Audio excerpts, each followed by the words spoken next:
Hi வணக்கம். நம்ம இப்போது கேல் ஹாப் ஆன் ஹாப் ஆஃப் அந்த டிக்கெட் எடுத்திருக்கோம். இவ்வளவு இடத்துக்கும் நம்ம போகலாம். ஃபர்ஸ்ட் டைம் இந்த மாதிரி ஒரு பஸ்ஸில் போகும்போது பிள்ளைங்களை விட எங்களுக்கு தான் இன்னும் சந்தோஷமாக இருந்தது. நாங்களும் ரொம்ப சின்ன பிள்ளை மாதிரி என்ஜாய் பண்ணிட்டு வந்தோம். காரில் பயணம் பண்ண இடமாவே இருந்தாலும் இந்த மாதிரி பஸ்ஸில் போகும்போது அது ஒரு வித்தியாசமான அனுபவம் தான். அதோ அங்கே பாருங்க, அதுதான் மர்டிகா 118 டவர். பத்தாலிங் ஸ்ட்ரீட் எல்லாம் கடந்து போகிறோம். அடுத்து நம்ம இப்போ தான் முதல் ஸ்டாப்பில் இறங்குறோம். அவங்க கொடுத்துருக்கிற அத்தனை இடத்துலையும் பேருந்து நிறுத்துவாங்க. விருப்பம் இருந்தால் இறங்கலாம், வேண்டாம்னா நம்ம பேருந்துலேயே அமர்ந்திருக்கலாம். நாங்கள் இறங்கினதும் பஸ் புறப்பட்டாச்சு. அடுத்து திரும்பவும் நம்ம இதே இடத்துக்கு வந்து இன்னொரு பஸ்ஸில் ஏறிக்கலாம். இப்போ நம்ம சென்ட்ரல் மார்க்கெட் தான் வந்திருக்கோம். அண்ணன் பசங்க விளையாட்டு பொருள் எடுக்கிறதுல ரொம்ப பிஸியாக இருக்காங்க. சென்ட்ரல் மார்க்கெட்டில் நிறைய கைவினை பொருட்கள் நீங்கள் வாங்கலாம். எல்லோரும் பரபரப்பாக இருந்தாங்க. என்னன்னு பார்த்தா, ஸ்டிக்கி நோட்டில் உங்கள் மனதில் பட்டதை எழுதி அங்கே ஓட்டுங்க அப்படின்னு சொல்லியிருந்தாங்க. என் அண்ணனும் எழுதினார். பையனுங்க சும்மா இருப்பாங்களா, நாங்களும் எங்கள் பங்குக்கு எழுதுவோன்னு அவங்களும் என்னமோ எழுதினாங்க. பெரியவர் ஐ மிஸ் யூன்னு போட்டு ஸ்மைலி ஃபேஸ் வரைஞ்சார். நானும் என் பங்குக்கு லவ் யூ யூனிவர்ஸ் வேல் யாழ் தமிழ்னு அந்த பசங்க பேரை எழுதினேன். இரண்டாவது பையன் உயிரும் நீயே உடலும் நீயே தாயே அப்படின்னு எழுதினார். என் அண்ணன் எழுதியிருக்காரு பார்த்தீங்களா, வாழணும், செம்மையாக வாழணும், பார்த்துக்கலாம். கடைக்குட்டி அவரோட பேரை எழுதிட்டு ஒரு ஸ்மைலி ஃபேஸ் 2 ஹார்ட் வரைஞ்சாரு.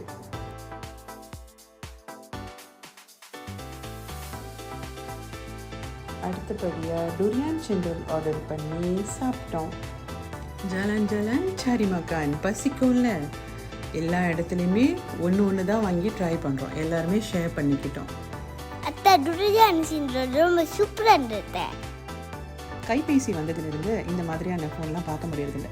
இவர் யாருக்கு ஃபோன் பண்ணுறாருன்னு தான் எனக்கு தெரியல. ஹலோ, நானும் பிஸியாக இருக்கேன், அப்புறமா பேசுகிறேன், பாய். அடுத்தபடியாக டுரியான் ஐஸ்கிரீமை வாங்கி சுவைத்து பார்த்தோம். ரொம்ப சுவையாக இருந்தது. அண்ணன் எனக்கு கொஞ்சம் தாங்கன்னு. இப்போது புத்தாலிங் ஸ்ட்ரீட்டில் நடந்து போய்கிட்டு இருக்கோம். இங்கே நிறைய உடைகள், பலதரப்பட்ட பொருட்கள் என்னென்னமோ கிடைக்குங்க. எப்போல்லாம் இந்த இடத்துக்கு வரமோ கண்டிப்பாக இந்த பிரபலமான கடையில் சோயாபீன் வாங்கி குடிச்சிட்டு தான் போவோம்.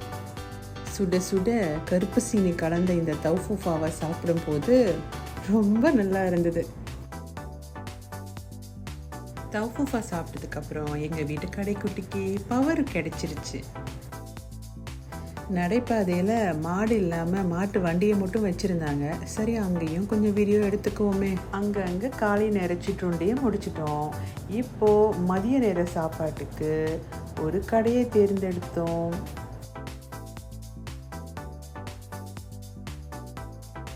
வாங்க அது ஒரு ஸ்லோமோ வீடியோ செய்யலாம் அப்படின்னு தமிழ் வேந்தர் பண்ண சேட்டை தான் இது.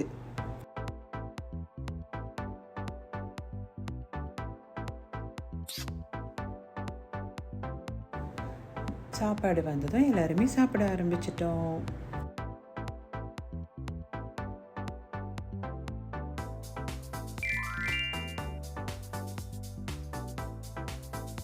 சாப்பிட்டு முடிச்சுட்டு திரும்பவும் நம்ம பஸ்க்கே வந்துட்டோம்.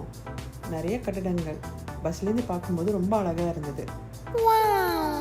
நிறைய இடத்துல நம்ம இறங்கி புகைப்படம் எடுத்தோம், நிறைய நேரம் செலவிட்டோம். ஆனால் காணொலிகளை எடுக்க மறந்துட்டேன் சில இடத்துல. ஒரு வழியாக பஸ் பயணம் முடிந்தது. இப்போ நம்ம சுமேவாங் பிளாசாவில் இரவு நேர சாப்பாட்டை சாப்பிட வந்துட்டோம். சுதாரணி பீடா பாட்டு சாப்பிடுங்க.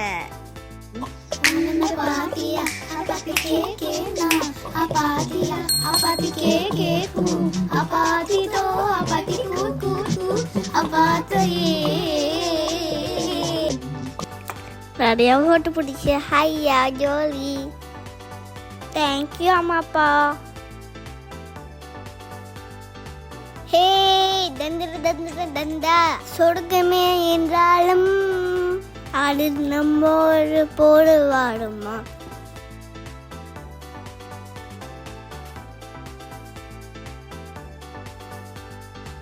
நன்றி வணக்கம். மீண்டும் சந்திப்போம்.